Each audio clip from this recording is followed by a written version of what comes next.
Search कीजिए मेरा channel सनातन ज्ञान मंथन और सब्सक्राइब बटन और नोटिफिकेशन बेल को ऑन करना ना भूलें। इससे आपको हमारे चैनल से जुड़े सभी नए अपडेट मिलते रहेंगे।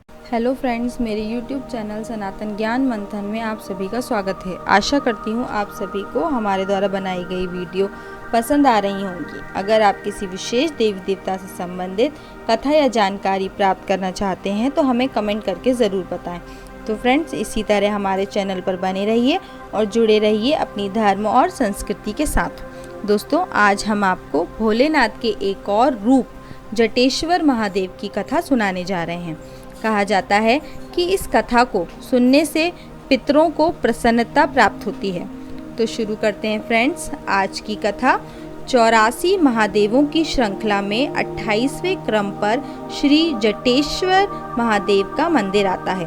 इनके दर्शन पूजन करने से मनुष्य सब पापों से छूटकर मुक्ति को प्राप्त करता है और श्राद्ध पक्ष में पितृ प्रसन्न होते हैं।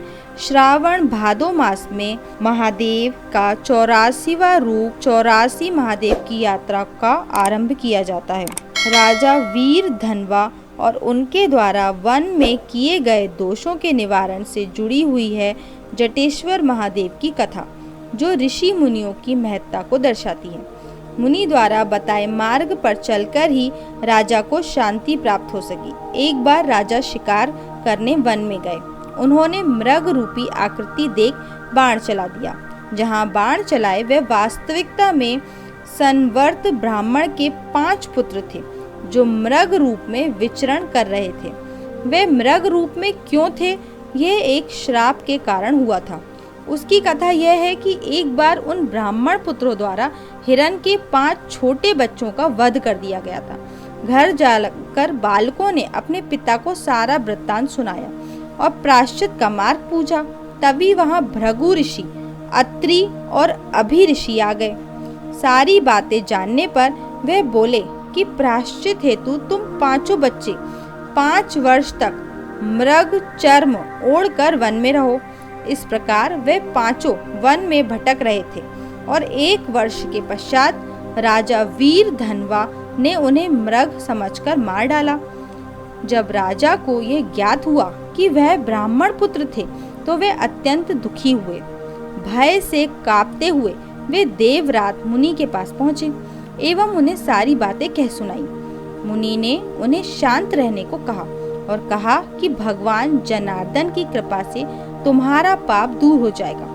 मुनि की अप्रभावी बातें सुनकर राजा को क्रोध आ गया और उसने तलवार से मुनि की हत्या कर दी। इस हत्या के बाद वे और ज्यादा क्रोधित हुए। संतुलन खोते हुए वन में भटकने लगे और वहीं उन्होंने ग्वालन ऋषि की कपिल गाय का भी वध कर दिया। जड़ भूत बुद्धि से वो निर्दिशा होकर वन में भटकने लगे। राजा को वन में भटकते हुए एक बार मुनि वामदेव ने देखा। राजा को देखते ही वे सारा अतीत जान गए। राजा उनसे कहने लगे कि उसने ब्राह्मण हत्या की है, गौ हत्या की है, वह इस दोष से अत्यधिक दुखी है। तब मुनि राजा से बोले कि आपकी बुद्धि पूर्व काल के कुछ कर्मों के कारण जड़ हो गई है और इसी वजह से आपको ब्रह्म हत्या का दोष लगा है। आप तुरंत महाकाल वन जाइए। वहाँ अनरकेश्वर के उत्तर में स्थित दिव्य लिंग का दर्शन करें। उनके दर्शन से ही आपका उद्धार हो सकता है। मुनि के कहे अनुसार राजा महाकाल वन पहुँचे और वहाँ उन्होंने मुनि वामदेव द्वारा बताए शिवलिंग का पूजन किया। पूजा के फलस्वरूप उस लिंग में से जटाधारी शिव प्रकट हुए और राजा को ब्रह्म हत्या के दोष से मुक्त कर उनकी जड़ बुद्धि को निर्मल करने का वरदान दिया। तभी से वह लिंग जटेश्वर महादेव कहलाया। श्री जटेश्वर महादेव के दर्शन से पाप दोष नष्ट होते हैं। भ्रष्ट बुद्धि वाले मनुष्यों की स्थिति में सुधार आता है। कहा जाता है कि श्राद्ध के समय जो जटेश्वर की कथा को पढ़ता या सुनता है, उसका श्राद्ध पितरों को प्रसन्न करता है। श्री जटेश्वर महादेव का मंदिर कोठा में स्थित है।